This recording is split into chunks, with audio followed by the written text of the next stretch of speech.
In this video, you'll learn how to disable Webflow indexing, a crucial step if you want to manage your site's visibility on search engines. Disabling indexing can be particularly useful when you're still in the process of designing your site, allowing you to keep it under wraps until you're ready to unveil it to the world. Let's dive into how you can easily disable Webflow indexing.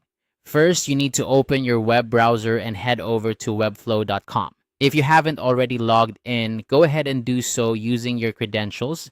Once you're logged in, you'll be directed to your dashboard where you can see a list of your projects.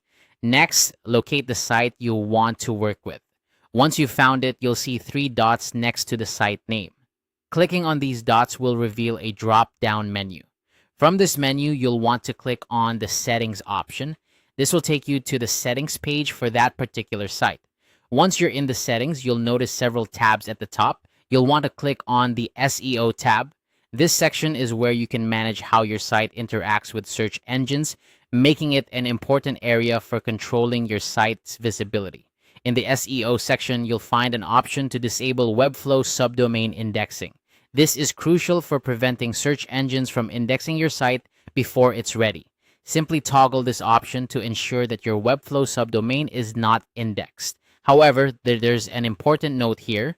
To fully disable Webflow subdomain indexing, you'll need to ensure that you have a site plan added to your site. Without a site plan, you won't be able to completely disable indexing, as Webflow requires this to enforce the setting. To add a site plan, go back to your dashboard and select the plans option. Here, you can choose the plan that best fits your needs. Once you've selected and activated a plan, you can return to the SEO settings to confirm that the indexing option is now successfully disabled.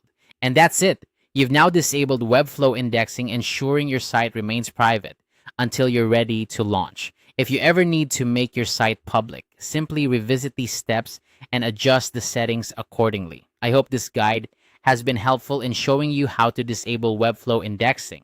If you have any questions or need further assistance, feel free to leave a comment down below. Don't forget to like and subscribe for more helpful tutorials. Thanks for watching.